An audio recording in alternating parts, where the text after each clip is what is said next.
Добрый день, уважаемые коллеги. На часах компьютера у нас 3 часа, а это значит, что мы открываем очередное заседание Республиканского методического объединения учителей информатики и начинаем свою работу.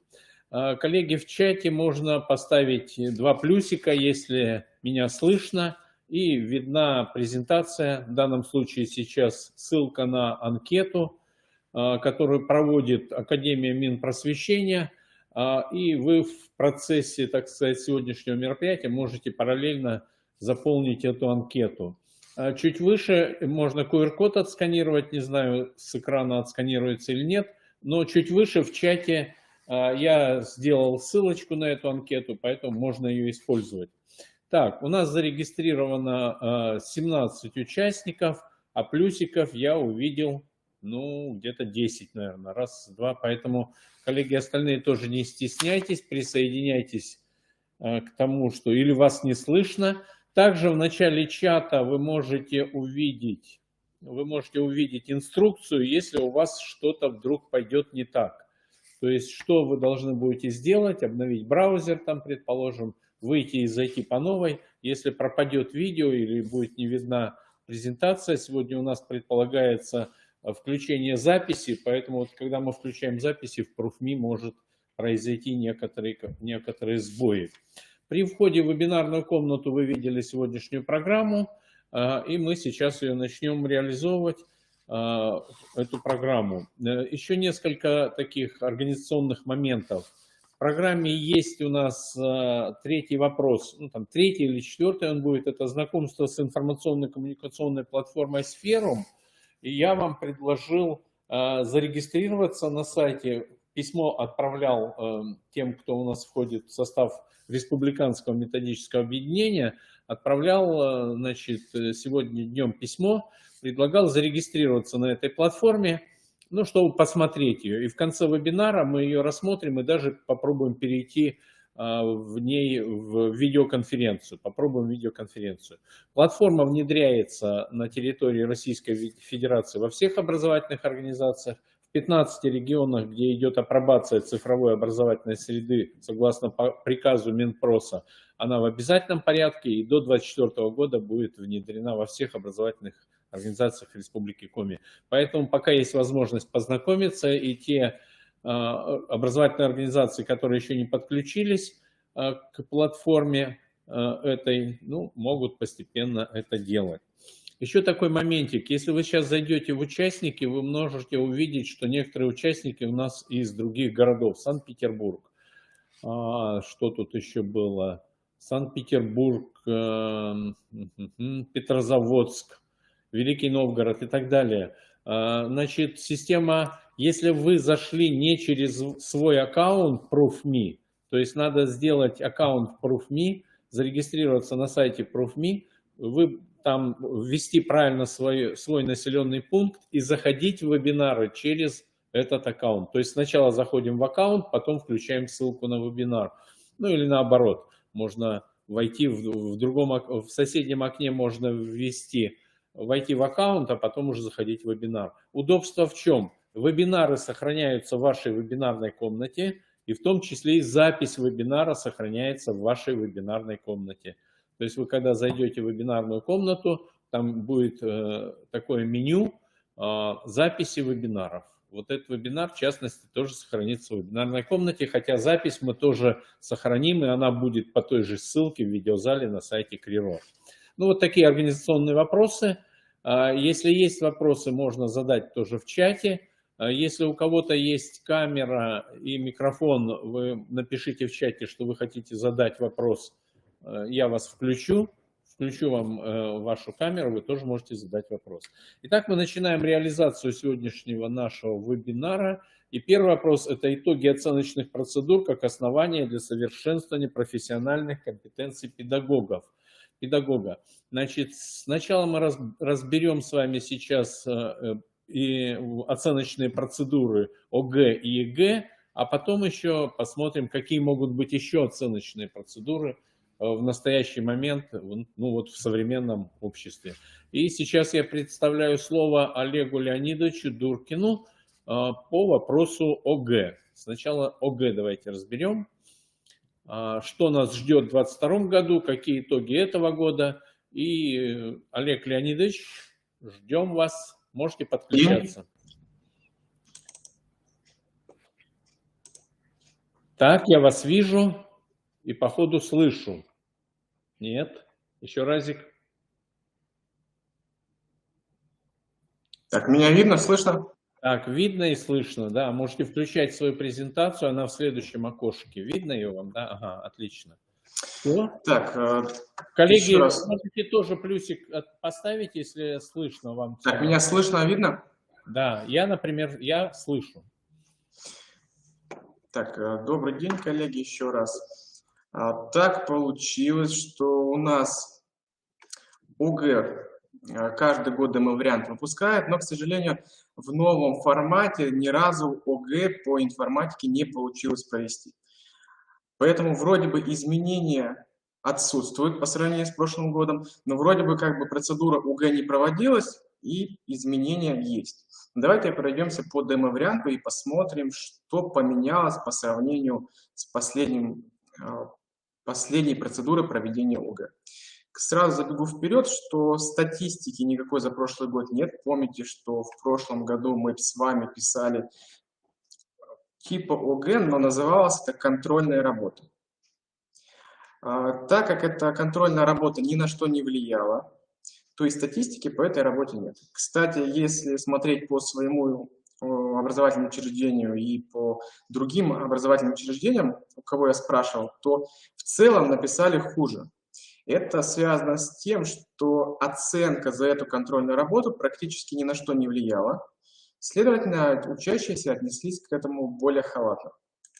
Ну, давайте посмотрим, что поменялось. Первое задание по сравнению с прошлым годом, с демо-вариантом прошлого года, не поменялось, но по сравнению с демо-вариантом года 2019 произошли, конечно же, изменения. Но я думаю, все вы это помните. Задание номер 2 также не поменялось. Задание номер 3 не поменялось. Задание номер 4. Здесь произошли небольшие усложнения. Добавился такой пункт, что проходящих через какой-то пункт, через какую-то вершину графа, либо не проходящих. То есть небольшое усложнение здесь произошло. Задание номер 5. Немножко поменялась формулировка задачи, что в принципе не повлияло на ее сложность. Задание номер 6. А вот это задание поменялось по сравнению с демо-вариантом 2019 года. Здесь совершенно было другое задание, но помните, раньше было задание номер 10, где были массивы. Здесь массивы убрали, вместо вот этого вместо массивов появилось вот это задание, которое само по себе не является в принципе сложным. Единственное, что стоит обратить внимание на некоторые моменты, это порядок выполнения логических операций. Задание номер 7 не поменялось. Задание номер 8 поменялось по сравнению с демо-вариантом 2019 года. Можно сказать, что его спустили нам с ЕГЭ. В прошлом году в ЕГЭ это задание убрали, теперь оно в ОГЭ. Кстати, вот здесь, видите, в демо-варианте этого года у нас всего, можно сказать, 2 круга, 2 области. А в контрольных работах, которые были в школах, если не ошибаюсь, там было 3 области. То есть оно более сложное было. Задание номер 9 нам тоже спустилось с ЕГЭ, потому что оно в более сложной форме. Здесь необходимо учесть какие-то вершины, которые мы либо посещаем, либо не посещаем. Задание номер 10. Ничего особо не поменялось. Ну, задания 11, 12 выполняются на компьютере. Можно сказать, что это довольно-таки простые задания. И теперь переходим к тем заданиям, где чаще всего допускаются ошибки. Задание номер 13.1. Это новое задание по сравнению с ОГЭ 2019. Ну, так как мы уже 3-й год готовимся к процедуре сдачи ОГЭ, все это знаете. Стоит обратить внимание на следующие вещи, где допускаются ошибки. Чаще всего ошибка допускается, что дети путают размер шрифта. То есть они акцентируют внимание на каком-нибудь первом слайде, акцентируют внимание на заголовке, то есть здесь все четко, текстовые блоки, например, первый, второй текстовый блок выполняются хорошо, а где-нибудь на последнем текстовом блоке забывают и оставляют шрифт, который не соответствует техническому заданию. На что стоит здесь обратить внимание? Просто до детей стоит донести ту информацию, что необходимо не красиво презентацию выполнить, а выполнить презентацию в соответствии с техническим заданием. Что под техническим заданием здесь подразумевается?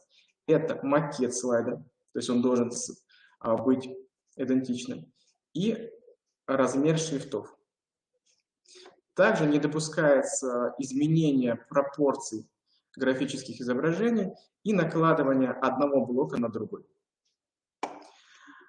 Дальше переходим к заданию 13.2. В задании 13.2, на мой взгляд, это более простое задание по сравнению с презентацией. И статистика показывает, что ошибки здесь допускаются реже. Самые частые ошибки здесь – это отсутствие выравнивания по ширине.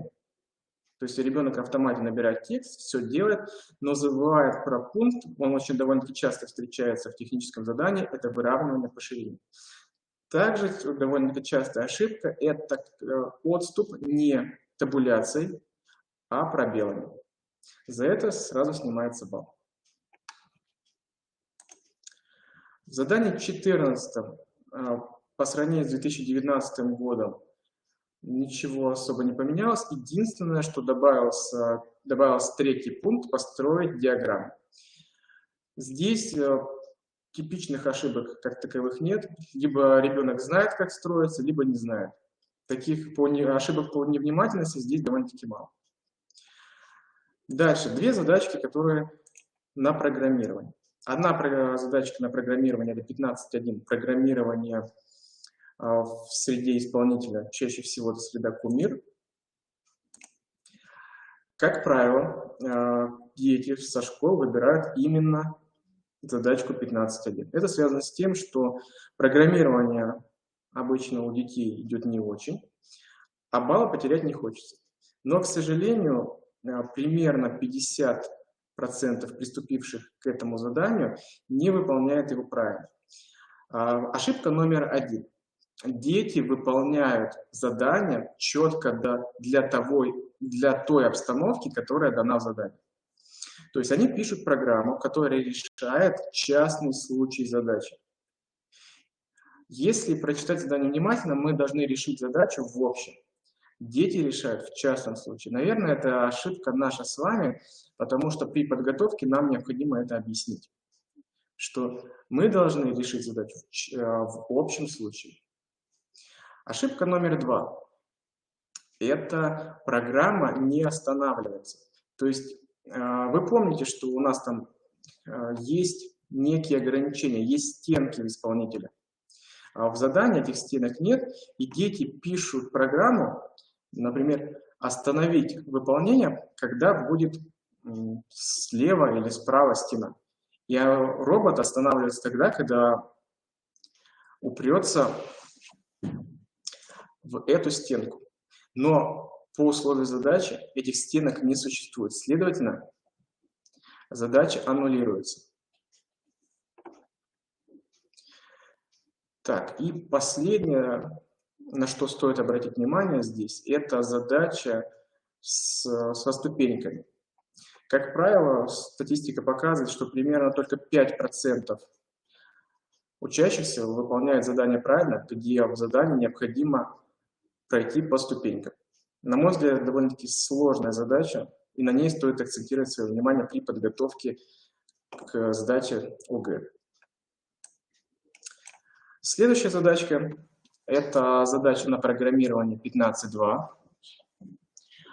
Как правило, к ней приступают те ученики, которые умеют программировать, и получается в большинстве случаев правильный ответ. Единственное, на что стоит обратить внимание, это на то, что если ребенок приступил к выполнению задачи, решил ее, и вбивает какие-то тестовые баллы, то программа может выдать верный ответ. Или кто был на проверке, мы с вами обсуждали, что задачка неверная, но может выдать верный ответ. При обучении, когда проходило обучение экспертов, Москва говорила, что может быть будет оценивание как в ЕГЭ. То есть мы выставляем максимальный балл только тогда, когда программа полностью верна. То есть какие бы мы тестовые данные не вбили, программа должна выдавать верный ответ. В принципе, это логично. Но критерии, которые присылают потом на проверку, противоречат немножко этому. Там все равно дается перечень тестов. Если этот перечень тестов программа проходит, а мы с вами все равно видим, что она неверная, мы не можем снизить балл. В каких случаях это возможно?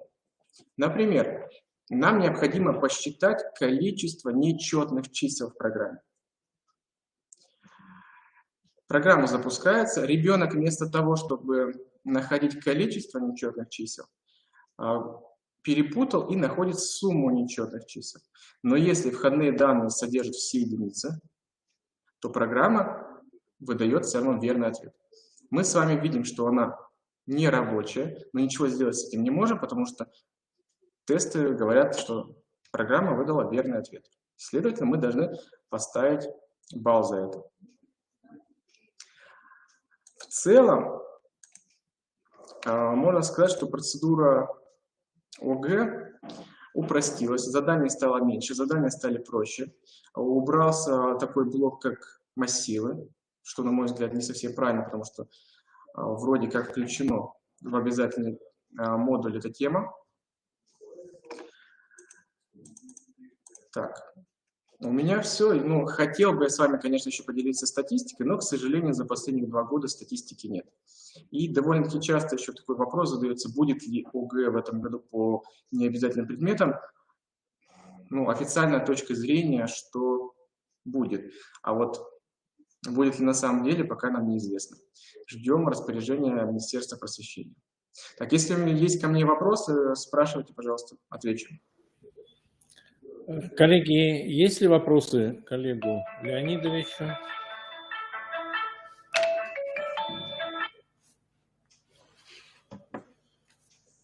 Так, спасибо, Олег Леонидович. Вопросов нет.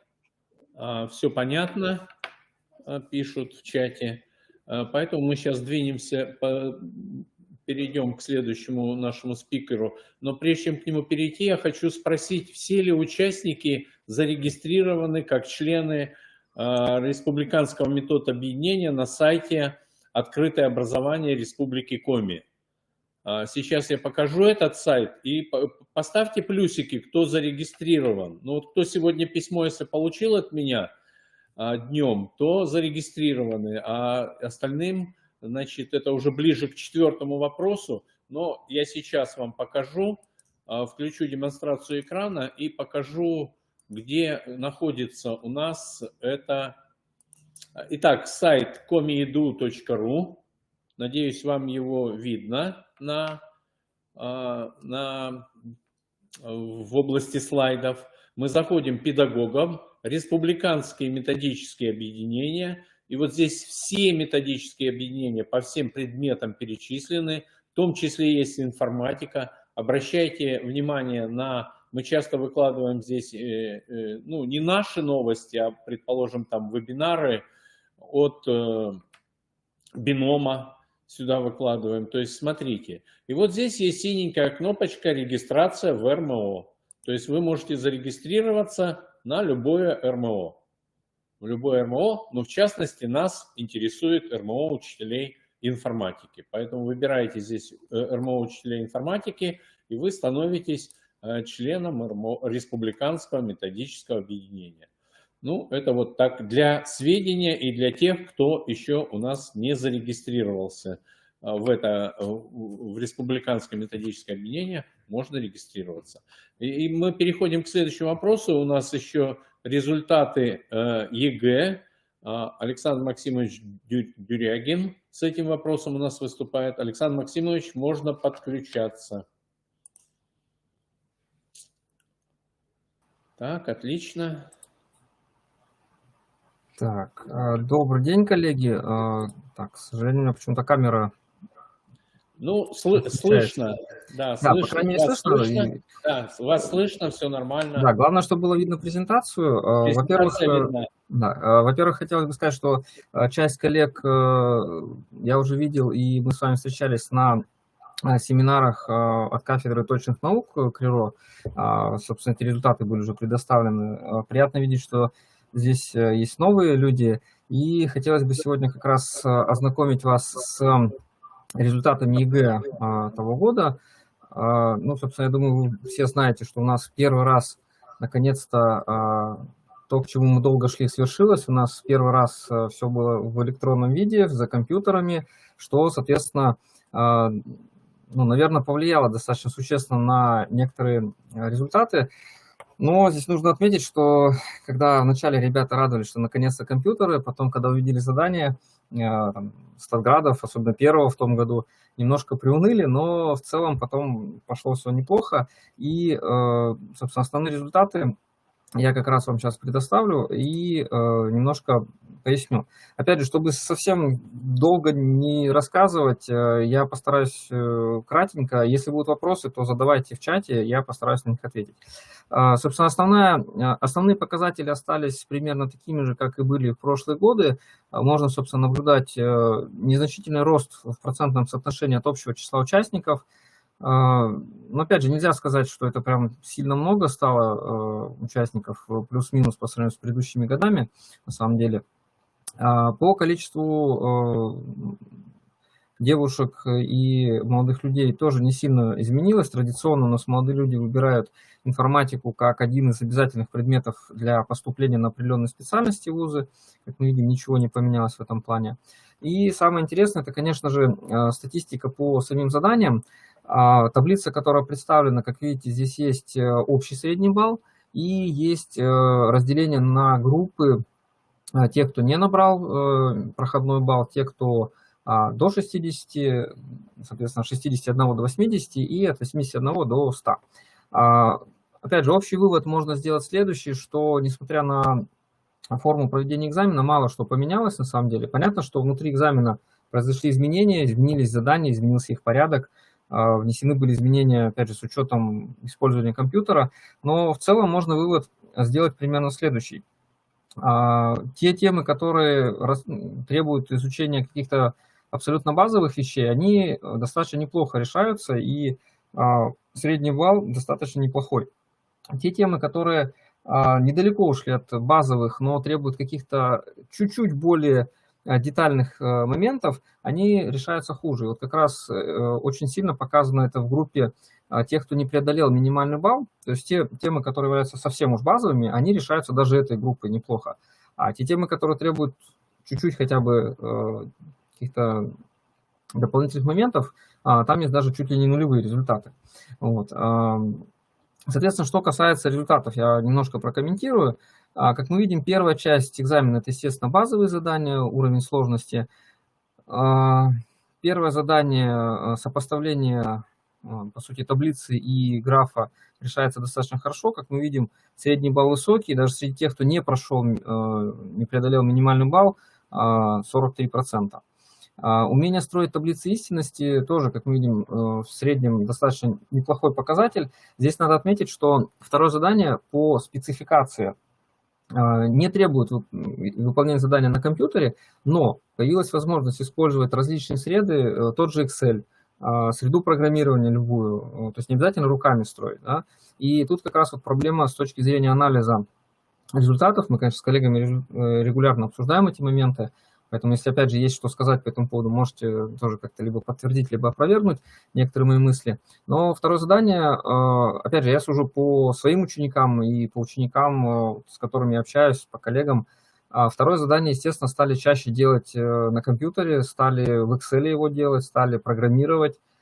Ну, соответственно, это вызывает меньше каких-то ошибок, то есть руками делая его можно легко ошибиться. Что касается третьего задания, тоже неплохо выполняется, проблем там особо нет, как правило, надо просто внимательно читать. Четвертое задание, тоже, как мы видим, результаты достаточно хорошие, поэтому комментировать особо не буду. Дальше задание, давайте так, я, наверное, некоторые задания пропущу. прокомментирую только те моменты, которые вот вызывают определенную тревогу, определенные моменты, наверное, с ребятами надо в первую очередь обсуждать.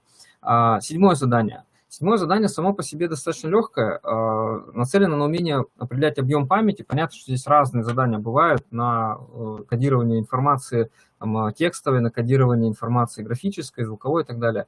Процент достаточно низкий для базового уровня, и опять же, если посмотреть, всего лишь 4% примерно выполняют те, кто не прошел порог вообще. Да? То есть тема считается основной, базовой, но вот как мне видится, проблема в том, что данная тема проходится обычно, ну, так скажем, в 8-9 классе и потом благополучно забывается и не повторяется. То есть если нет спецкурса какого-то по подготовке к ЕГЭ, она забывается. Хотя задание очень легкое. Примерно то же самое можно сказать про 8-е задание. Тоже мы видим, что показатель не самый высокий. Хотя, опять же, видно по последней графе, что те ребята, которые целенаправленно готовятся, у нас, соответственно, здесь результат достаточно большой. 92% практически. 9-е задание, по сути, это работа с Excel. Ну, вообще табличный редактор, да, но Excel у нас, насколько я знаю, по республике практически во всех пунктах был, и результат, как мы видим, достаточно неплохой. 10-е задание тоже достаточно стандартное, собственно, выполняется неплохо, потому что, ну, условно говоря, с Word все знакомы, и худо-бедно это задание справляются. Вот. Задание номер 11. Тут вот как раз веселее тот момент, о котором я говорил. Как мы видим, нулевой показатель среди тех, кто не преодолел минимальный порог. Да и общий балл тоже, как мы видим, он, конечно, укладывается в целом в федеральные нормы, но на грани, на самом деле, на нижней. По большому счету, 11-е задание тоже на умение подсчитывать объем информации определенный. Немножко больше ходов и действий для подсчета, но вот здесь очень часто ошибаются. То есть здесь одна из ошибок, которую допускает, это, во-первых, невнимательное прочтение. Это раз. Второй момент – это то, что, как вы помните, есть задание, такой момент, что буквы кодируются битами, а, там, например, пароли или какая-то информация кодируются байтами. Неправильно и не в тот момент переходят от битов к байтам, неправильно округляют и, соответственно, получают неправильный ответ. То есть это как раз тот пример, когда в 7-м задании требуется совсем уж базовая информация, да, а в 11-м чуть-чуть надо похитрее что-то сделать, и уже вот получается проседание очень большое, как ни странно. 12-е задание. Показатель достаточно хороший, собственно, выполнить алгоритм, проанализировать справлялись. Притом задания, которые были у большинства, по крайней мере, у нас в регионе, они позволяли в том числе его и, ну, так скажем, закодировать, выполнить программу какую-то, и в целом справлялись, как мы видим, неплохо. 13-е, в принципе, то же самое, хорошо выполняется. 14 задание, опять же, укладывается в рамки, как мы видим, но, опять же, вот очень хороший показатель, на него, к сожалению, редко обращают внимание, да, то есть те, кто не прошел минимальный порог, опять по нулям. Почему? Вот лично мое убеждение, да, то есть 14 задание – это знание, как минимум, позиционных систем счисления, но надо достаточно четко знать не просто алгоритм перевода, а именно, например, знание о том, что как раскладывается число, как разложение влияет на внешний вид числа и так далее. То есть чуть-чуть больше, если нужно, в отличие от базового какого-то знания, вот эта группа как раз не прошедших минимальный балл, у них очень низкий сразу процент. Это было и в прошлые годы, и, собственно, в этом году. Насчет 15-го задания тоже видим, что показатель на самом деле достаточно низкий, но, кстати, как ни странно, вот 15-е задание у этой группы, не набравших минимальный балл, а все-таки не нулевой, низкий достаточно тоже. 15 задания в целом, ну, не самые легкие, скажем так, да, там и виды заданий разные бывают, и свои сложности в реализации тех или иных моментов. Но на экзамене просто было задание сравнительно легкое, так скажем. Ребята, в принципе, видели подобные задания и тренировались. В принципе, как мы видим, неплохой результат среди высокобальников, но вот средний балл все-таки уже считается на грани, так скажем. Дальше, что касается 16-го задания, здесь вот тоже надо обратить внимание на нулевые показатели среди не набравших, не прошедших минимальный порог, хотя в целом результат хороший. То есть это опять же косвенно подтверждает то, что те, кто не умеют программировать, те, кто не очень ладит с компьютерами, они получают низкие баллы. Но в целом результат неплохой. Это вот как раз высокобальники чаще всего, ну и те, кто от 60, это те, кто, в принципе, умеет программировать хоть чуть-чуть. И, например, вычислить рекуррентное выражение можно иногда в Excel, не всегда это можно сделать, но на экзамене, судя по открытым, по крайней мере, вариантам, можно это было сделать в Excel, а в некоторых случаях можно, естественно, это запрограммировать, и, соответственно, вот, достаточно удачно справлялись. 17-е задание.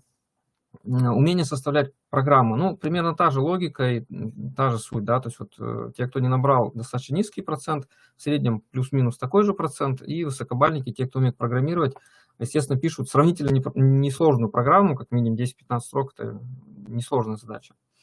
18-я задача, она в целом была в различных пробниках, статградах и так далее. Умение, ну, по сути, применять принцип динамического программирования на Excel таблице, просто проанализировать и растиражировать формулу. Процент в целом неплохой, хотя вот опять же видим, те, кто не набрал проходной балл по нулям абсолютно, то есть к этому заданию либо вообще не приступают, либо приступают, но неправильно делают. Это странно, потому что если приступают, то там задание в целом-то сравнительно несложное было. Задание 19-21 – это бывшее задание 26, которое было из 3 пунктов, которое проверялось раньше экспертами вручную. Сейчас, собственно, эти задания разбиты специально, чтобы можно было в определенную форму, так скажем, носить результаты. Задание в целом не поменялось, те же самые камушки, только задание именно сделано так, что просто ответ достаточно вбить. Ну, либо 2 числа, либо одно.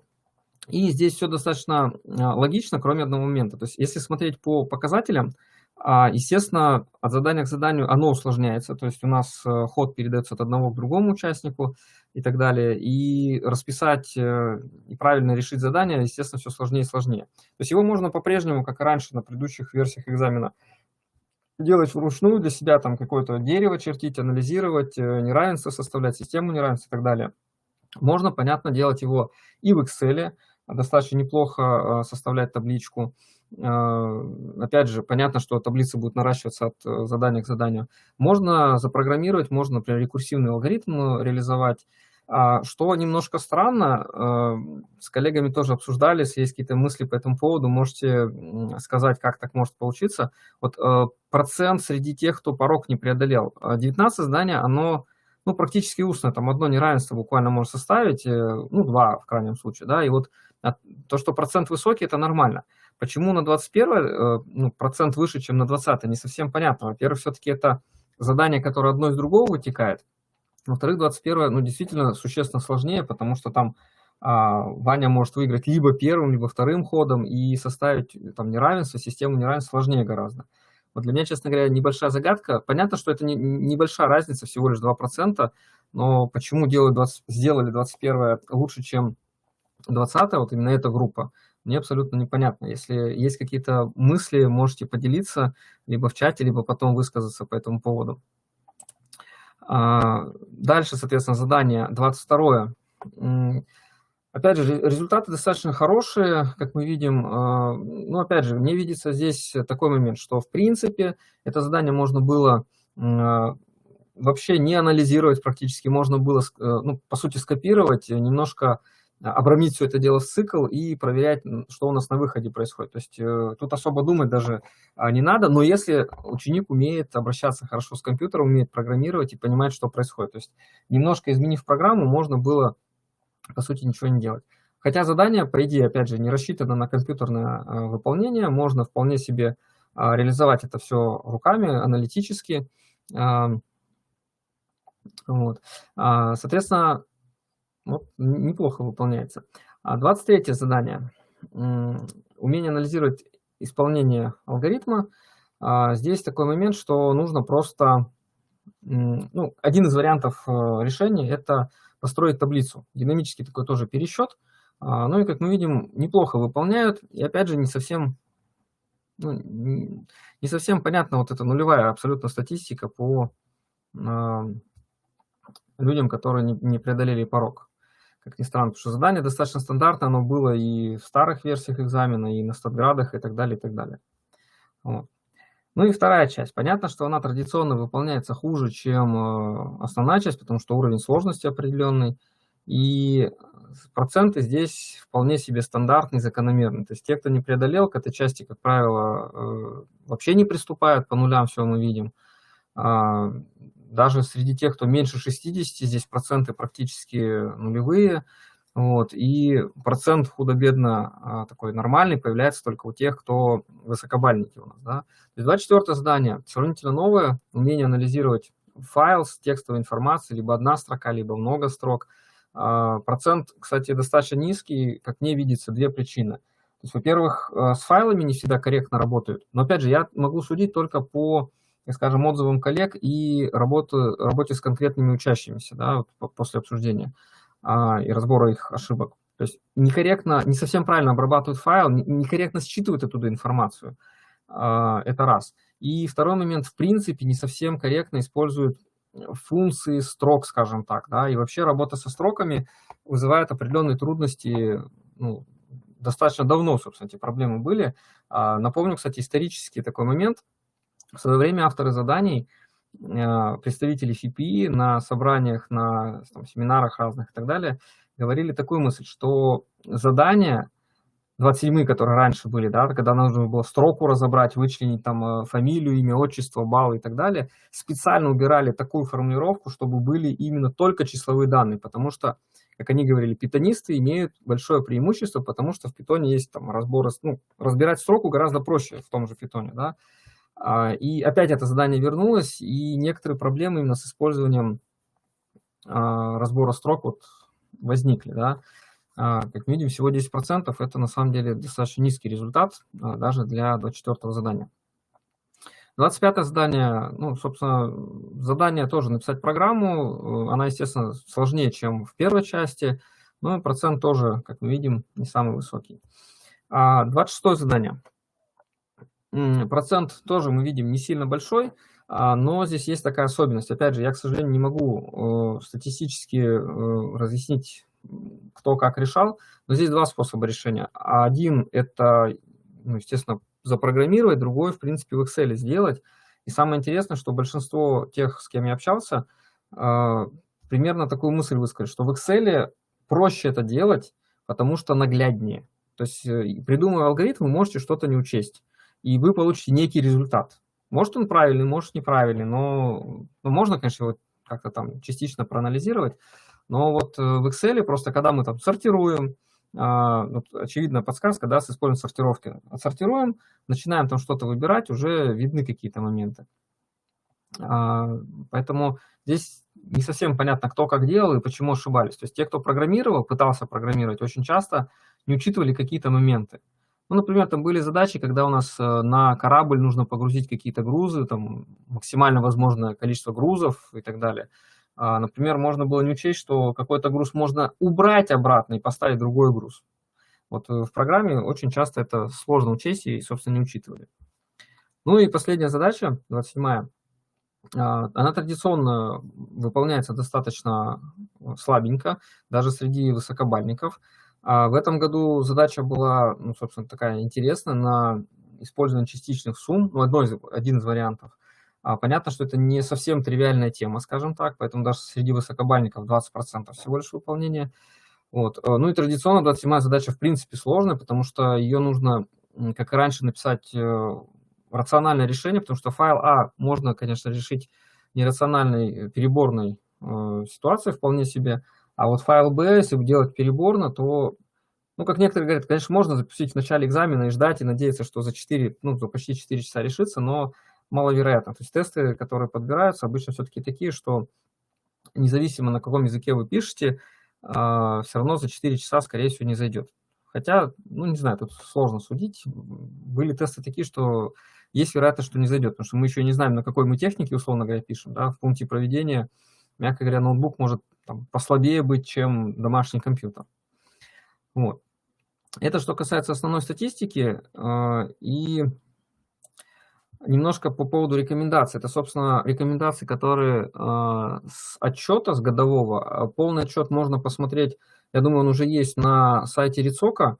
И, в принципе, есть федеральный большой отчет на сайте ФИПИ, должен быть, по крайней мере.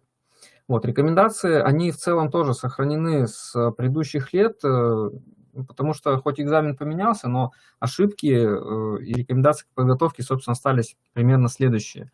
Уделять время как раз и акцентировать внимание на темах, связанных... Да, вот Вячеслав Алексеевич подсказывает, что на сайте РИЦОКа точно есть, да, но каждый год публикуется, собственно, отчет председателей все публикуются. Вот, собственно, на тему кодирования, потому что она давно проходится, скажем так, ее благополучно забывают.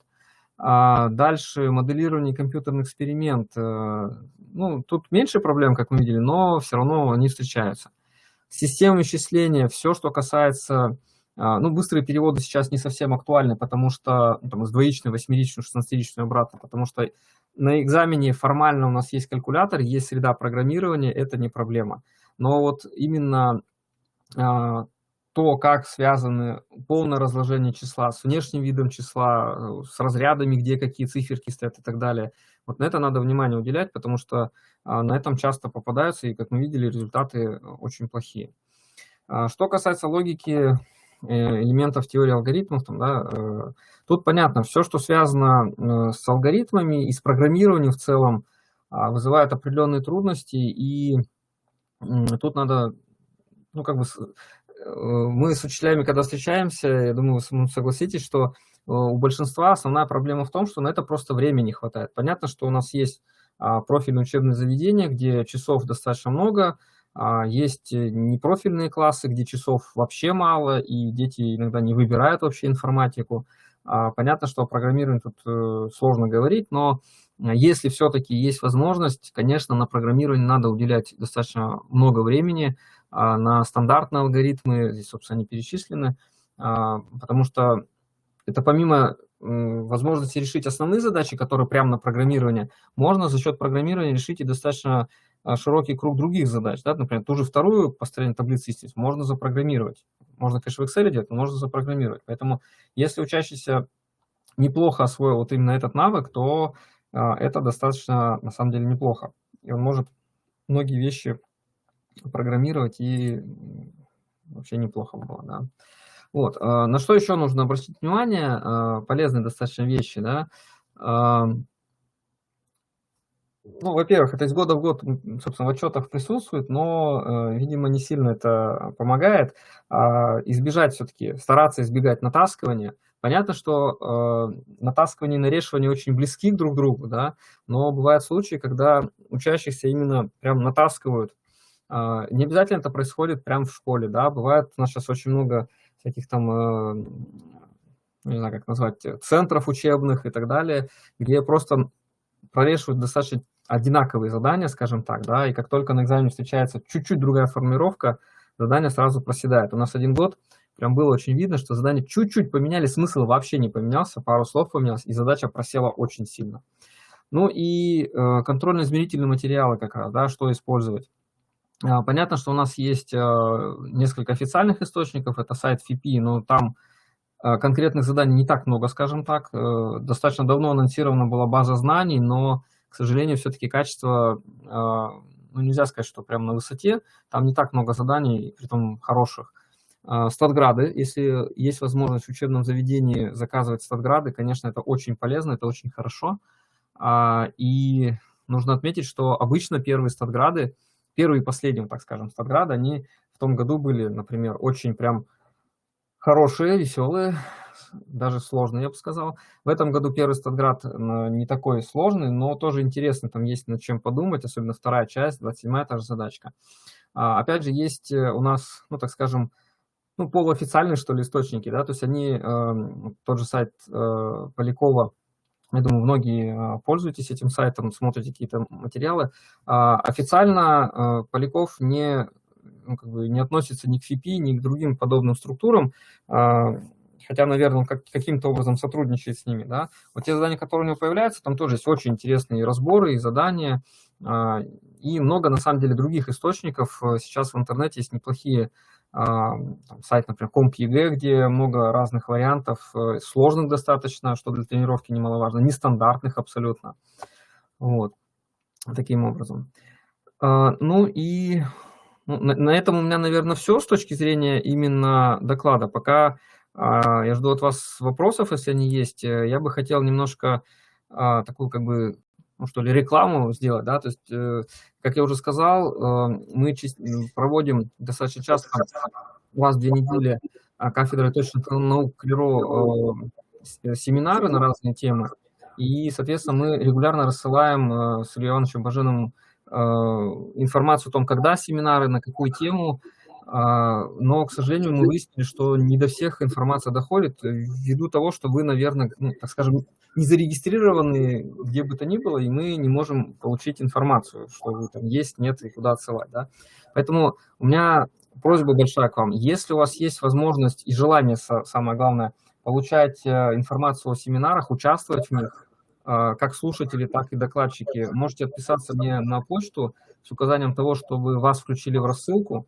Если у вас есть знакомые преподаватели, которые тоже бы хотели участвовать в семинарах, просьба им тоже передать эту информацию.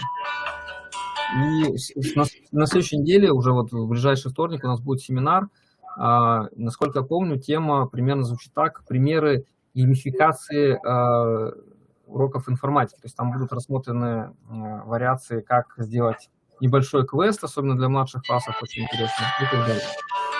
Вот, поэтому, скажем, зову вас к нам тоже на семинары, участвовать и получать определенные документы, что вы в республиканском мероприятии поучаствовали.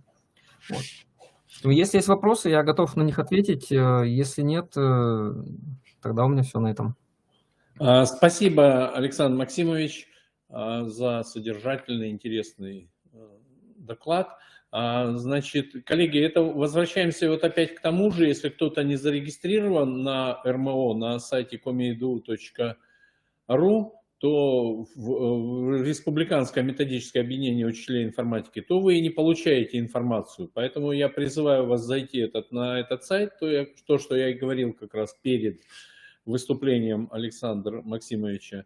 Еще раз покажу сейчас демонстрацию рабочего стола, еще раз покажу этот сайт и желательно на нем зарегистрироваться. Итак, сайт komeedu.ru, педагогам, это республиканский метод объединения, регистрация в РМО. Тогда вы всю информацию, как раз мы из этой базы и берем, и рассылаем. Единственное, что некоторые учителя зарегистрировались на почту, электронную почту школьную, либо образовательной организации. Вот желательно, чтобы была личная своя почта, и чтобы информация до вас... Ну, возможно, учителя информатики там как раз контролируют почту, школьную почту, поэтому может так зарегистрироваться, но тем не менее желательно, чтобы была личная почта.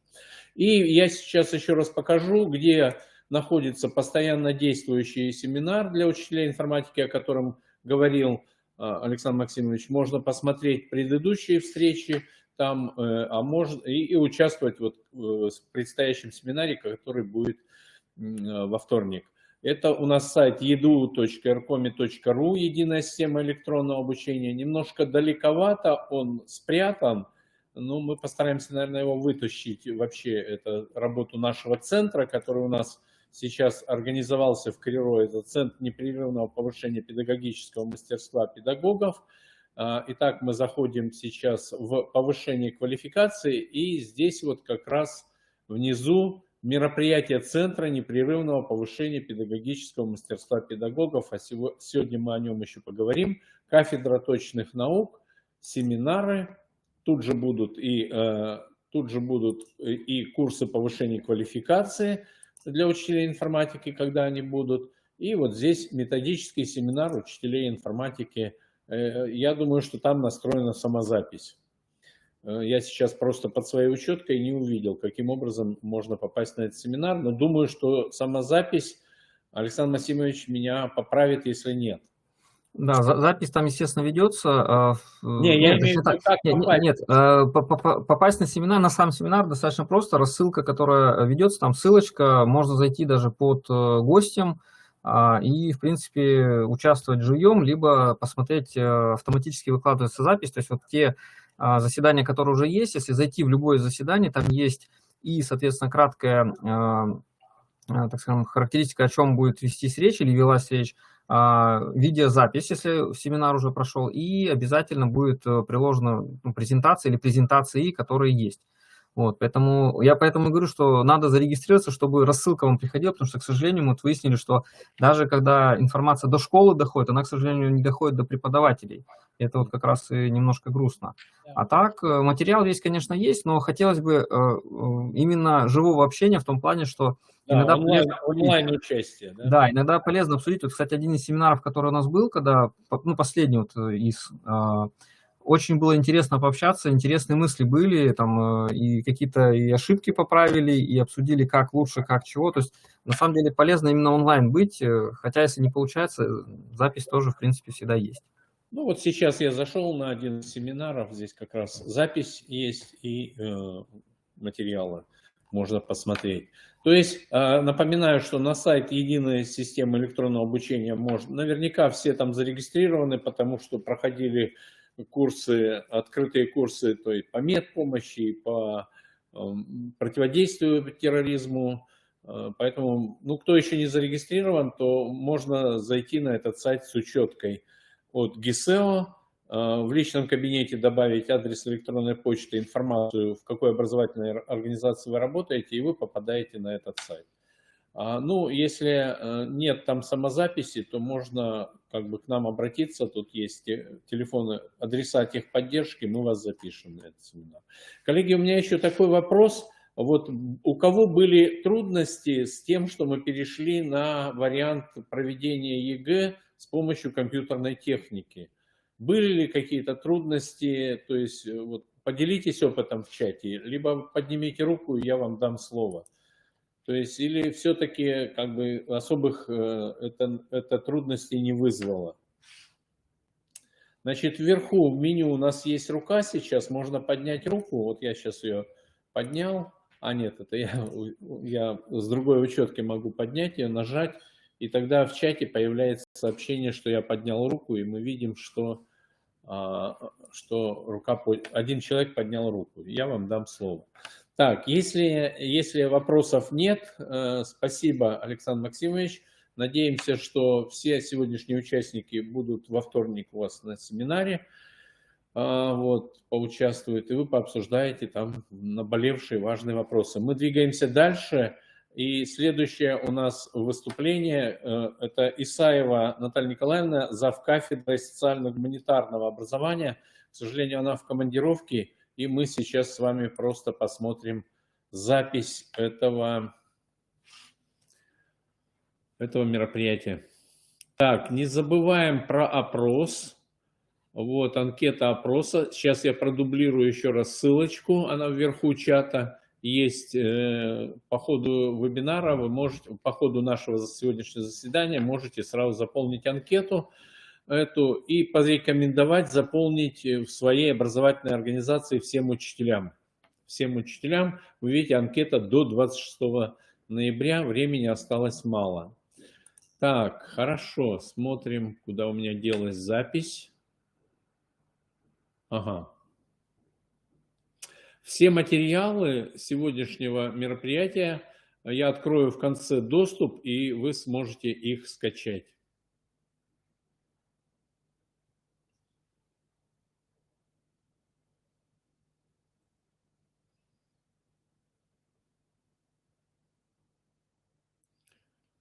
Не могу понять, куда пропала у меня запись. Вроде только была. Так, ладно. Ага, вот она. Угу. В чате поставьте плюсики, как будет слышно и как будет видно. Может быть, звук добавить. К сожалению, сегодня не смогла присутствовать очно. Если звук у вас, Республиканского если института все развития нормально, образования, но поставьте тем не 2 менее, плюс. по поручению Можно Марины 1 плюс. Анатольевны, вы видите, что презентация подготовлена Ириной Анатольевной Габовой, проректором по научно-методической работе, кандидатом педагогических наук.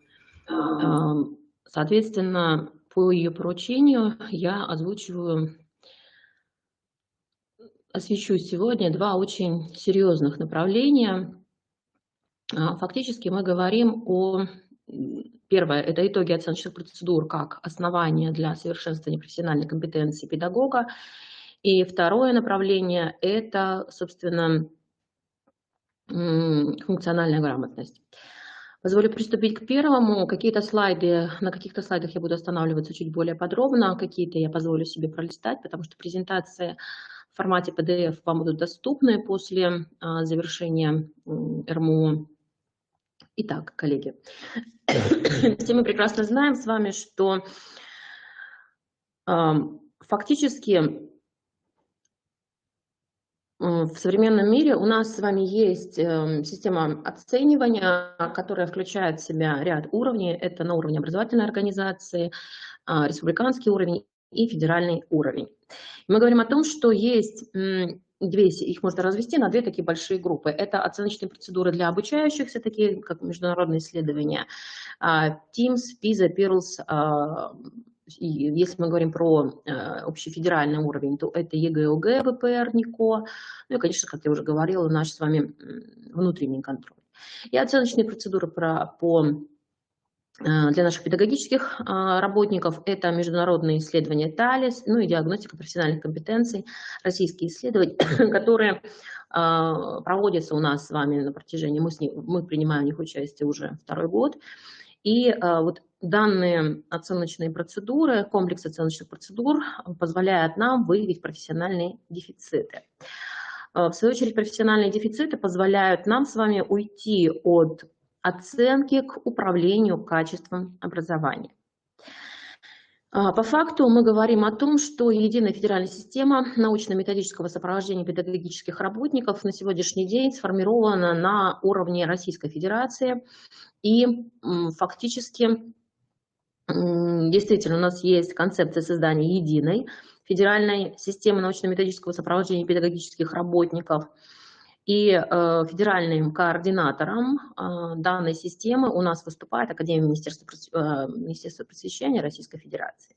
На республиканском уровне это региональная инфраструктура, это Институт развития образования и Республиканский информационный центр оценки качества образования. И действительно, конечно же, на республиканском уровне, если мы говорим про научно-методическое сопровождение педагогических работников, конечно же, не обойдется, и даже будет правильнее сказать, большая роль отводится республиканским методическим объединениям. В этой связи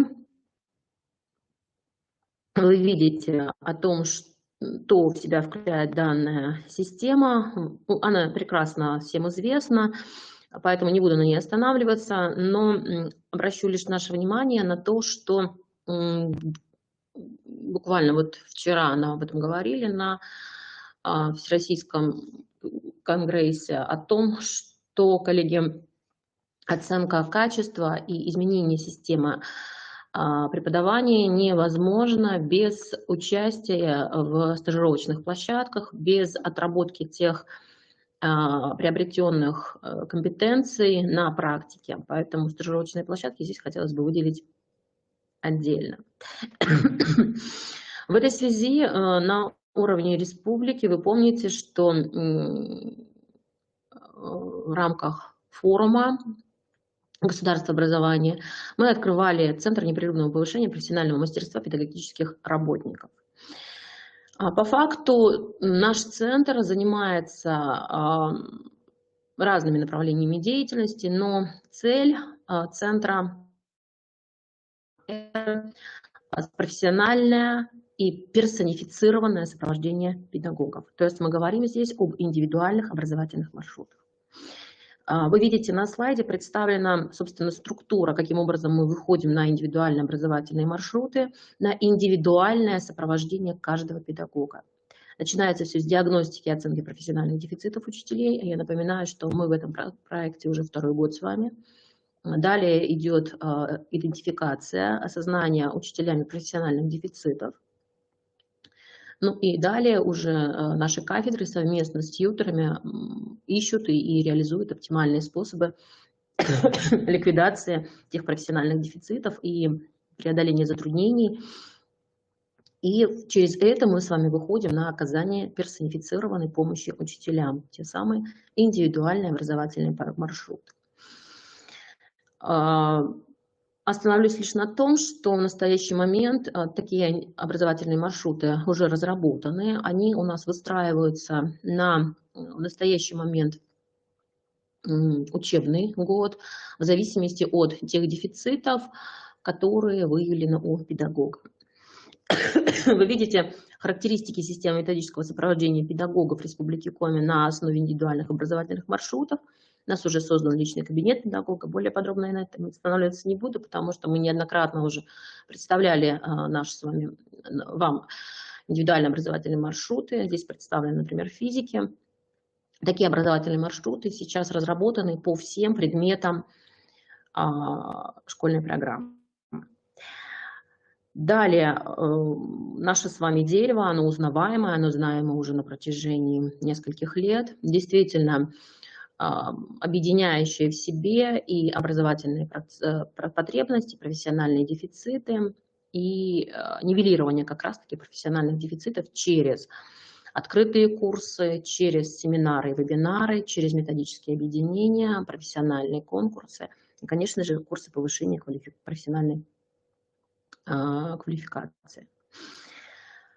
Каким образом выстраиваются механизмы персонифицированных и индивидуальных контентов? Вы видите, что выявляются затруднения педагогов и определяются проверяемые предметные и предметные умения. Далее выстраиваются рекомендации по совершенствованию профессиональной квалификации. Из этого мы выходим на направленность программы дополнительного профессионального образования. После этого, соответственно, обучение по данной программе, участие в семинарах, информационных проектных сессиях и повторная диагностика. Вы видите, что второй год Республика Коми принимает, собственно, участие в федеральном исследовании оценки качества образования, что позволяет нам выстраивать индивидуальные образовательные траектории. Вы видите, что они в себя включают, я об этом уже говорила. Кроме того, выстраивается основанием для выстраивания индивидуальных образовательных маршрутов является участие Республики Коми в оценочных процедурах, таких как государственная итоговая аттестация в 9 классе, единый государственный экзамен в 11 классе. И вот эти аналитические данные, которые выявляют как раз-таки профессиональные дефициты педагогов. И на основании данных анализов Институт развития образования запустил такой проект, как адресная методическая поддержка школ в достижении предметных результатов по учебным предметам.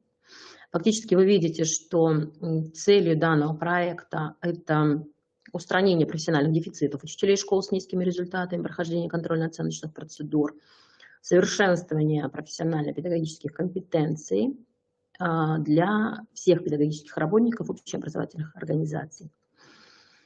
В данное время данная программа включена в федеральный реестр, то есть она прошла экспертизу на федеральном уровне и признана, оценена достаточно высоко. Программы для учителей истории, обществознания, русского языка и литературы, вот уже 2 этих программы вошли в федеральный реестр на портале. И, соответственно, вы видите, что эта программа реализуется педагогами, входящими в экспертное сообщество на федеральном и республиканском уровнях. Вторым направлением для выявления профессиональных дефицитов, как я уже сказала, точнее даже третьим, первое это ФИОКа, второе это ОГЭ-ЕГЭ, третье направление – всероссийские проверочные работы.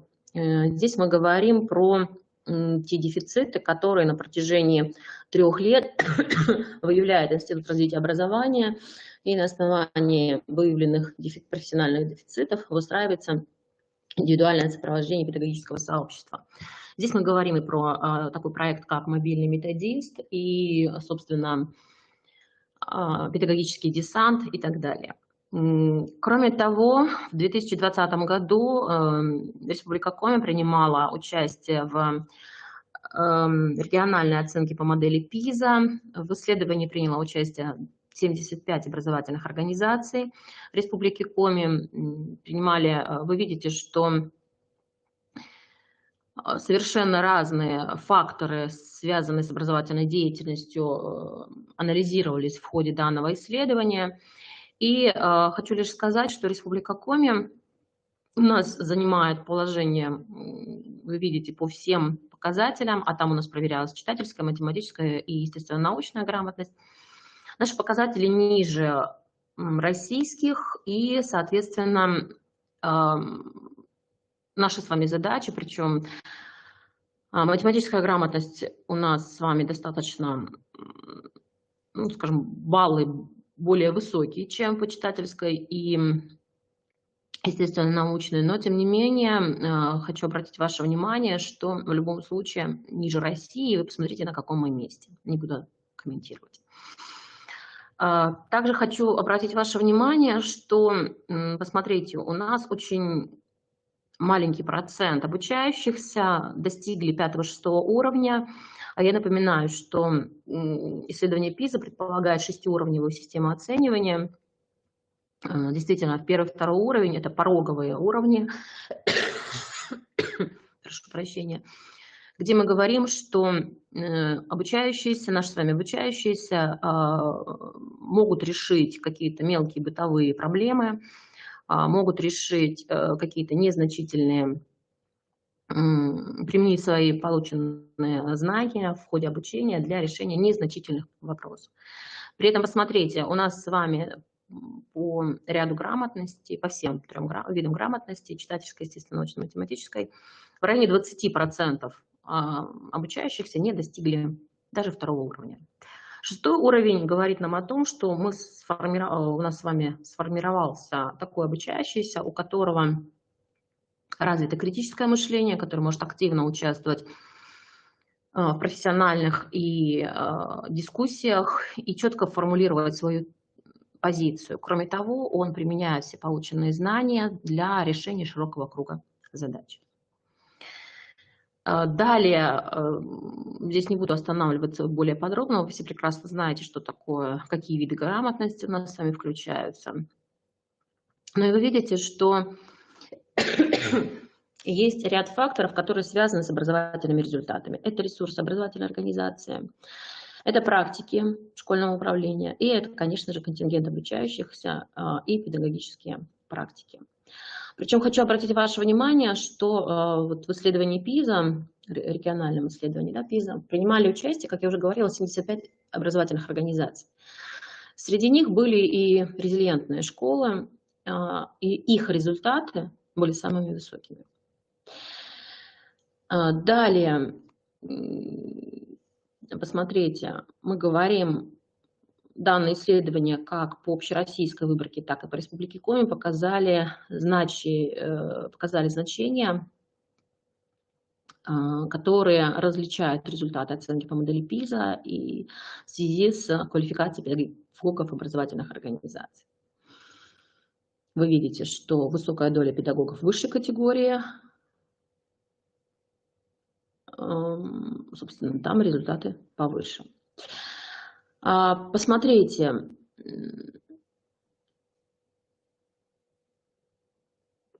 цифровые ресурсы школы, да, то есть тут анализировалось очень много показателей. Данный анализ по результатам ПИЗа представлен на сайте Института развития образования, вы с ними можете познакомиться. Очень интересная раскладка есть по всем, собственно, показателям. Я только позволю себе только вот немножечко пролистать.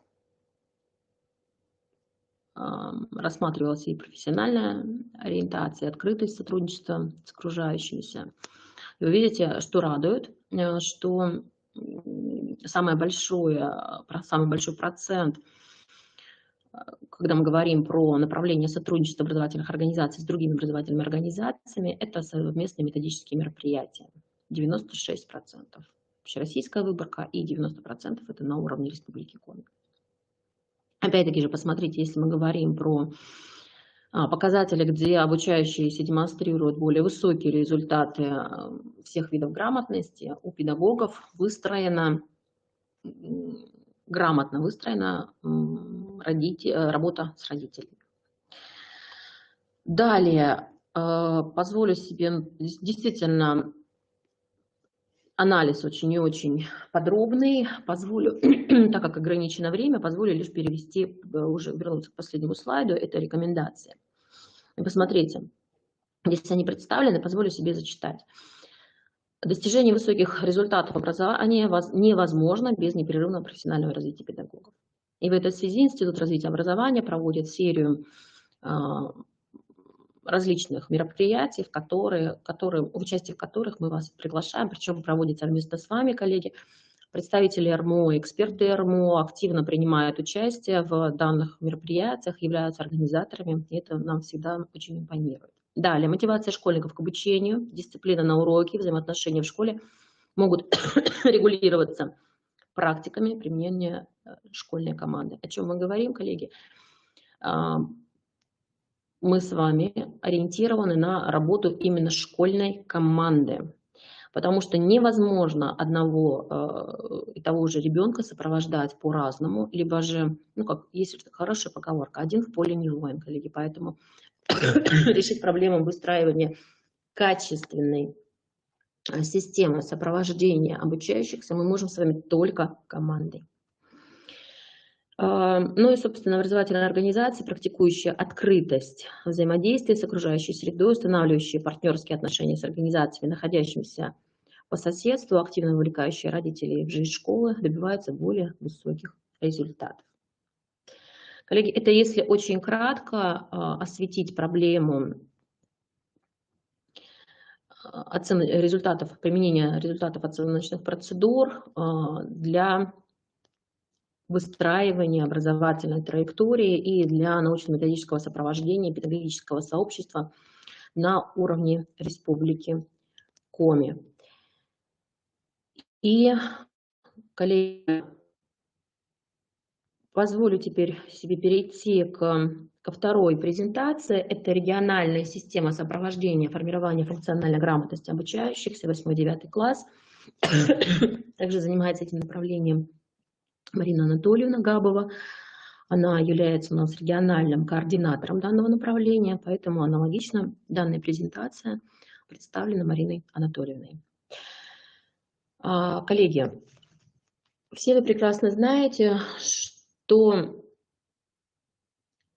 цель, которую у нас с вами сейчас преследуем мы на уровне всех уровней образования, простите за тавтологию, это вхождение Российской Федерации в число 10 ведущих стран мира по качеству общего образования. И в этой связи на уровне Республики Коми Натальей Владимировной Якимовой был подписан приказ о формировании региональной системы по формированию функциональной грамотности, формированию оценки функциональной грамотности обучающихся. Данный приказ утверждает комплекс мер, и вы видите, что этот комплекс мер, он активно уже реализуется.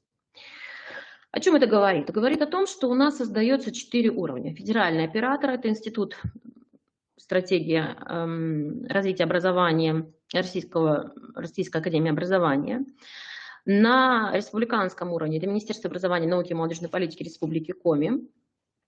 И у нас с вами есть 2 региональных координатора. Это Юлия Анатольевна Савина от Министерства образования, науки и молодежной политики Республики Коми. И Марина Анатольевна Габова, которая, собственно, у нас представитель от Института развития образования. При этом у нас с вами выстроена система, что есть, также есть ответственные на уровне республики за каждое направление грамотности. Ну, то есть, например, я отвечаю за глобальные компетенции. На слайде вы их видите. Кроме того, на уровне муниципалитета у нас с вами есть ответственный на муниципальном уровне координатор. И в каждой образовательной организации уже сегодня созданы должности, ну или, скажем так, назначенные, ответственные на уровне образовательной организации. Далее, посмотрите, мы говорим о том, что механизмы реализации регионального плана. Еженедельные методические совещания по вопросу формирования и оценки функциональной грамотности. Вы видите, что этот план уже разработан. Мы, как региональные координаторы, еженедельно участвуем в общероссийских мероприятиях и потом эту информацию доносим уже до вас. Было несколько онлайн-встреч, и мы планируем, что в ближайшее время они будут уже не только в онлайн-режиме, но и в очном режиме.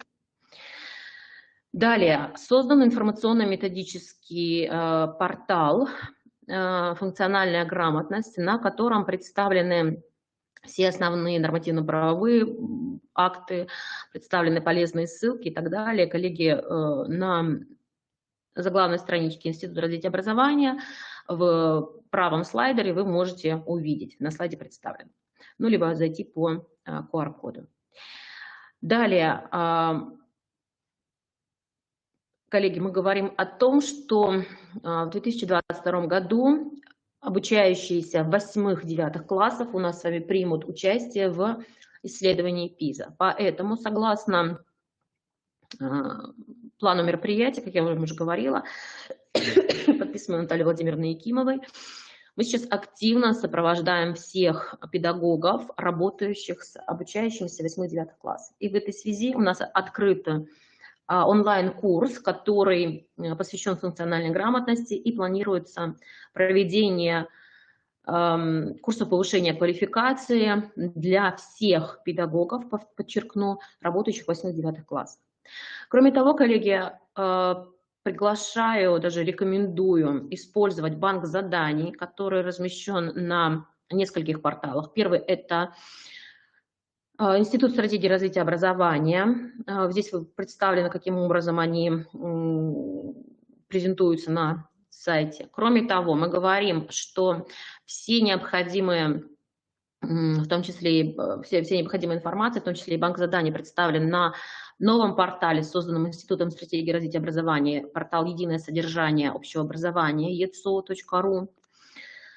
И далее у нас с вами издательство «Просвещение» выпустило серию, «Функциональная грамотность. Учимся для жизни», проект Института стратегии развития образования. Кроме того, к этому проекту подключается Федеральный институт педагогических измерений, который размещает у себя на сайте открытый банк заданий для оценки различных видов грамотности. И, как вы видите, это у нас с вами портал, электронный банк заданий для оценки функциональной грамотности РЭШ. Коллеги, РЭШ позволяет нам очень активно использовать, об этом вам более подробно расскажет Вячеслав Алексеевич Лешок. И далее у нас здесь есть и примеры задания, поэтому, коллеги, мы говорим о том, что эту работу мы начали, будем сопровождать и будем с вами еженедельно встречаться. Сейчас я вас благодарю за внимание. Если будут вопросы, обращайтесь. Удачной плодотворной работы.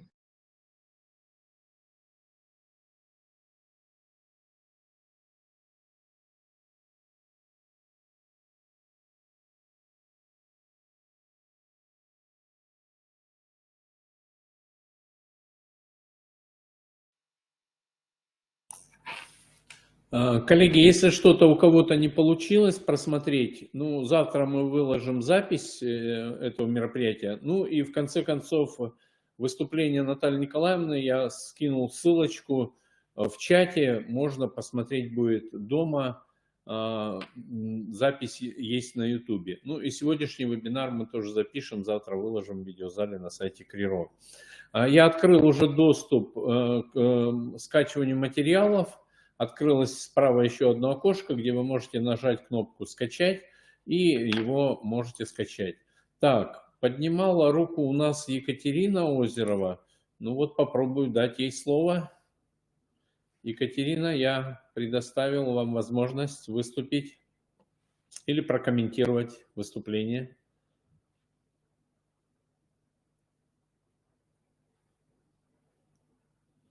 Так, наверное.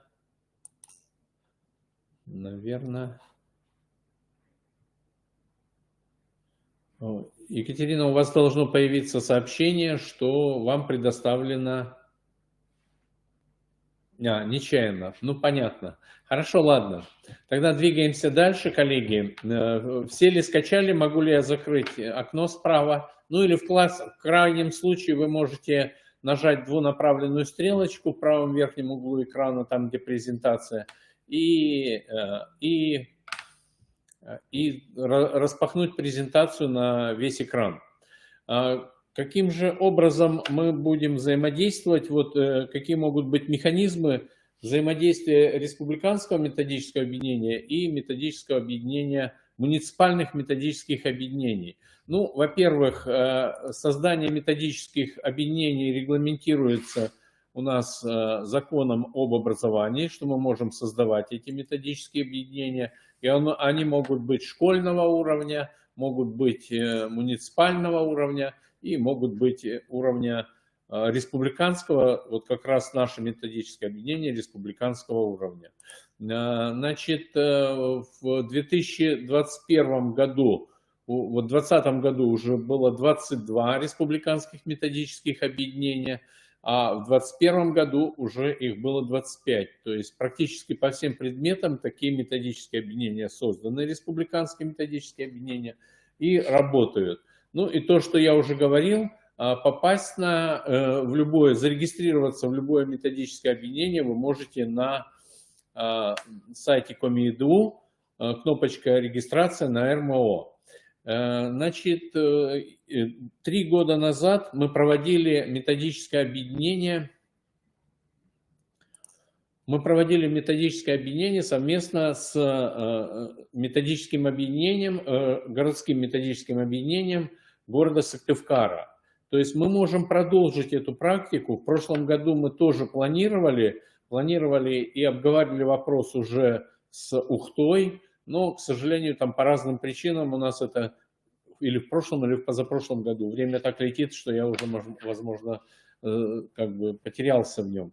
То есть возможен такой вариант, что если у вас на уровне вашего методического объединения есть какие-то интересный опыт учителей, может быть, то мы можем провести, внести коррективы в наш план, будем говорить так, и можем провести совместное республиканское методическое объединение, совместить его с муниципальным методическим объединением, где, возможно, выступают с интересным опытом ваши учителя.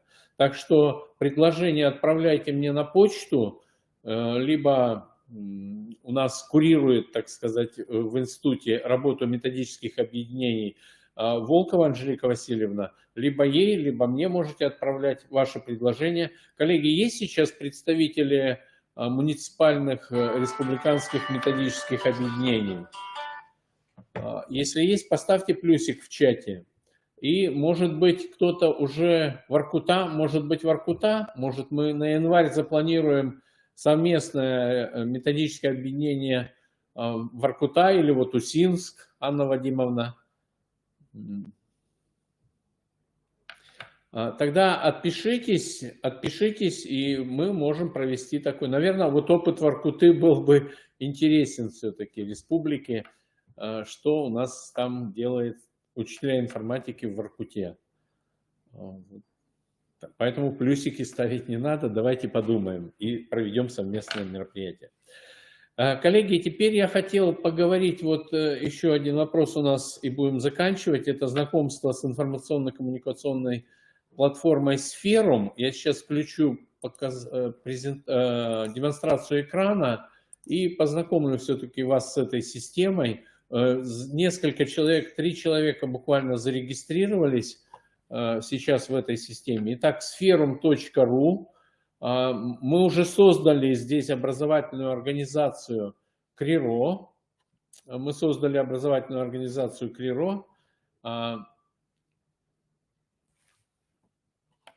И я вам предложил тоже зарегистрироваться, пока у вас нет своей образовательной организации, вы можете зарегистрироваться в нашей образовательной организации. Ну, зарегистрируйтесь пока в качестве учеников. Вот я создал 11 класс учителя информатики. В дальнейшем мы планируем для всех предметников учителей сделать здесь классы. Вот есть еще учителя математики. И вот мы видим, что 4 ученика уже есть. Вот еще я вижу 3 заявки. 3 заявки я сейчас вас подключу. То есть, коллеги, администратор здесь контролирует, так же, как и учителя будут, классные руководители добавлять, как вы будете добавлять, когда вы создадите свою систему учителей, свою систему, так и учителя будут контролировать каждого участника. То есть система сделана так, чтобы сюда не попали посторонние люди. Вот таким образом вы высылаете запрос, а администратор уже подтверждает, что действительно я вас добавляю в тот или иной класс. Вот еще у меня одна заявка, правда она во 2 класс, это в класс Криро у нас. В 11 классе у нас сейчас, так, немножко тормозит, у нас подтормаживает система что-то. Ну, попробую обновить. Значит, здесь есть возможность создать, вот в данном случае на сегодняшний день я создал уже наше мероприятие, оно сейчас идет, и я могу сейчас даже подключиться, включить видео, трансляцию вот в этом мероприятии. Ну, к сожалению, сейчас я не знаю, как у нас получится или нет, поскольку 2 трансляции, пойдут ли они обе эти трансляции. Значит, программку для трансляции вы можете скачать. Вот она у меня сейчас скачалась, и я ее могу запустить. А можете открыть в браузере. Можете открыть в браузере браузерный вариант. Вот, начать урок через браузер я включил. Хотя ее можно тоже скачать. И, значит, ну что, можно создавать чаты. И я уже создал этот чат. В том числе для учителей информатики я создал чат. Так, ну вот, к сожалению, как бы я здесь пока один. Пока один. И сейчас мне надо в чат кинуть ссылочку. Я сейчас в чат скину ссылочку.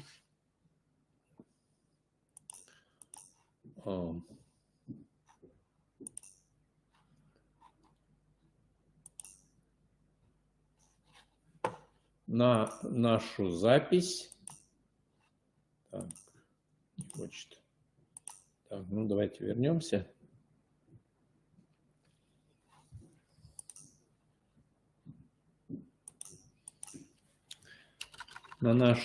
И попробую подключить участников. Значит, ну, во-первых, сейчас я перейду в класс и подключу всех наших к чату, кто уже зарегистрировался. Так, вот еще несколько заявок поступило. Давайте сразу добавлю. Так. И еще один ученик у нас добавился. Ну, потом после вебинара, после окончания нашего мероприятия, я еще добавлю вас в учителя, чтобы вы тоже поэкспериментировали, может быть, в качестве учителей. И захожу в классы, захожу в наш класс. Значит, когда мы создаем класс, сразу создается общий чат. Общий чат, он доступен как бы всем, всей школе. Ага, ну вот Анна Вадимовна пишет, что уже в Усинской школе номер 2 все учителя зарегистрировались и участвуют в сферу. Интересно бы узнать опыт, школа номер 3. Интересно бы опыт, можете представить, мы могли бы запланировать в ближайшее время мероприятие, может школа поделиться уже наработанным опытом, что получается, что не получается, может быть какие-то интересные фишки есть на этой платформе, что вы уже начали использовать. Анна Вадимовна, готовы ли вы поделиться? Так, и вот я здесь уже создал, у нас был, так, вот у нас был общий чат, и я создал чат, приватный чат, который виден будет только участникам вот нашего мероприятия. Так, добавить собеседника.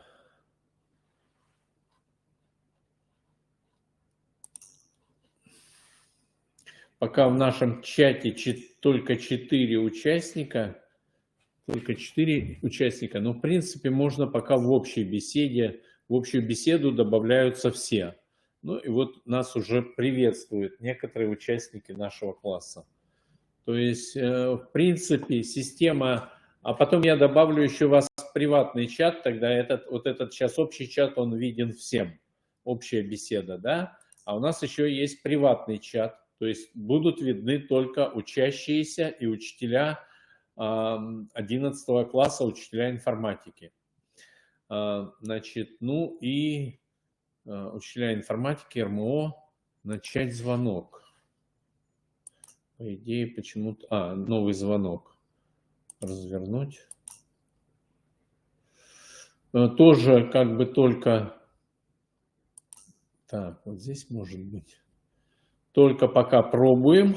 Ну вот был аудиозвонок. И есть в чате кнопочка «Присоединиться». Присоединиться через браузер. Так, присоединяйтесь, коллеги, если можете. Так, сейчас я посмотрю. Ну, пока я один. Почему-то не получается остальным присоединиться. Видео не включается, потому что только микрофон включается. Так, разрешить видео. Потому что камера занята просто. Камера занята. Сейчас я попробую. Так. Один участник подключился. Я попробую отключить камеру в ProofMe. И включу камеру здесь. Должен сейчас, не удалось все равно. В другом приложении используется камера. Хорошо, сейчас я тогда попробую с другого компьютера присоединиться. Так. Присоединиться. Присоединиться через браузер.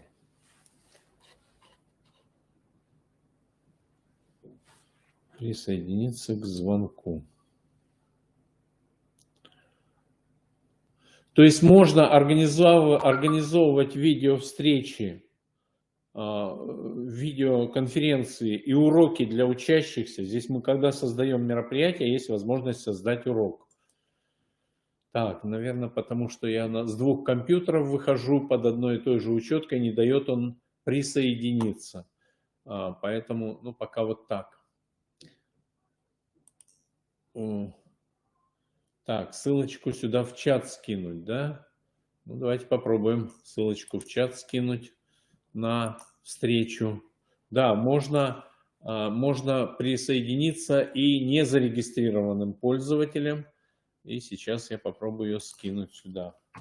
Остальные могут тоже попробовать подключиться. То есть могут подключаться и незарегистрированные пользователи, если я делаю ссылку доступной.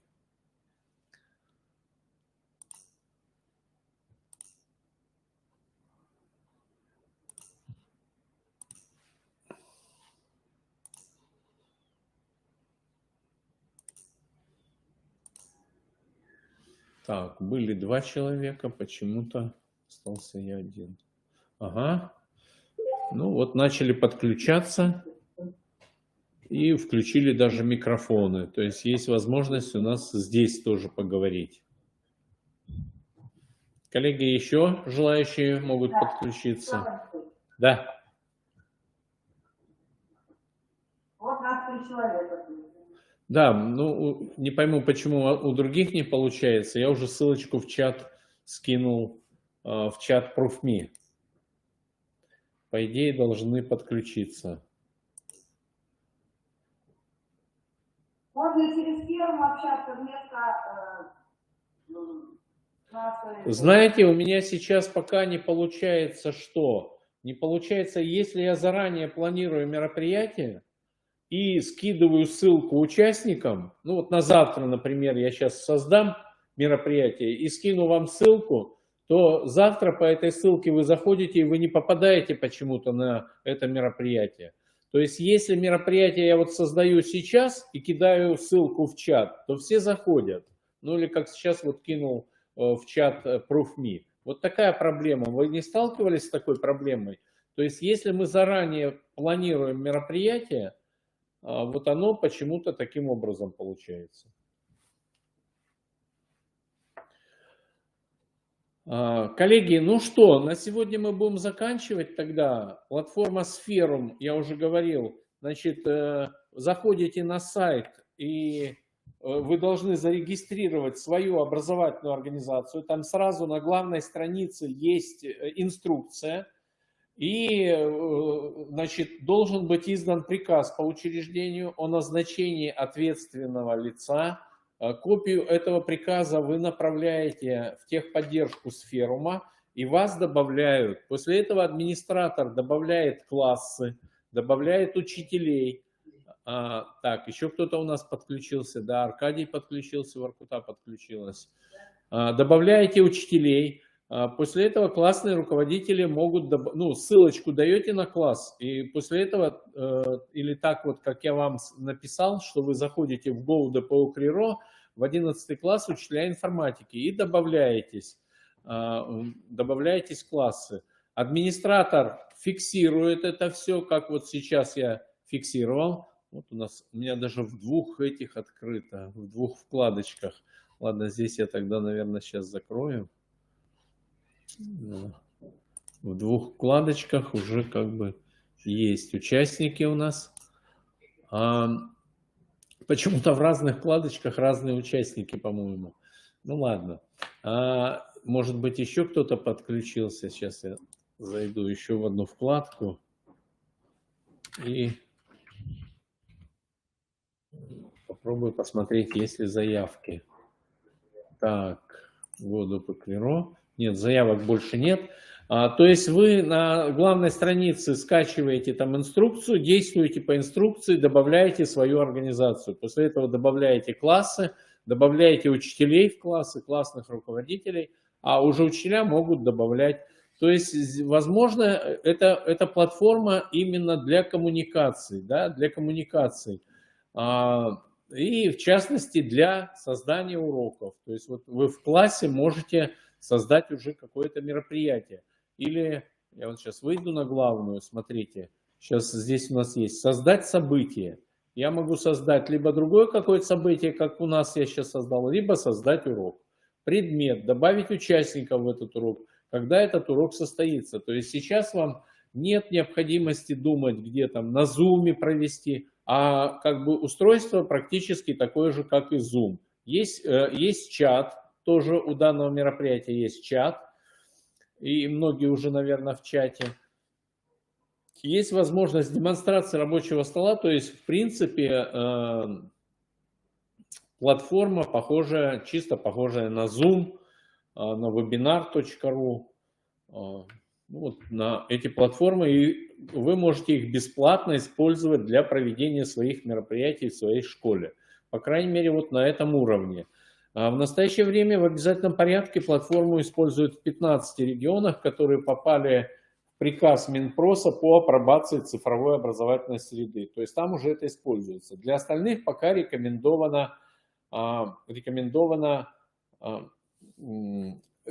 рекомендательный характер. Но Министерство образования Республики Коми подписало соглашение с цифровыми технологиями, разработчиками этой платформы.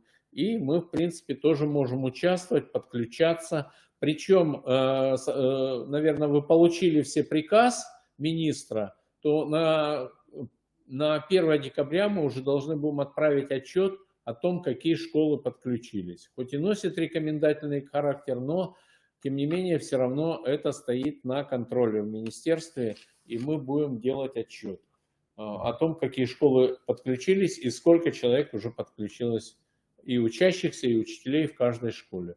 Поэтому действуем по примеру 3-й школы Усинска. По крайней мере, учителей вы можете пригласить уже, записать на эту платформу и уже с ними потихонечку апробировать ее.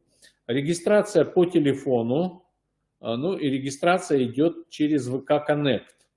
Ну, как бы ВК у нас сейчас, Mail Group стал ВК, поэтому... Правда, немножко странная у них там политика конфиденциальности, связанная с персональными данными.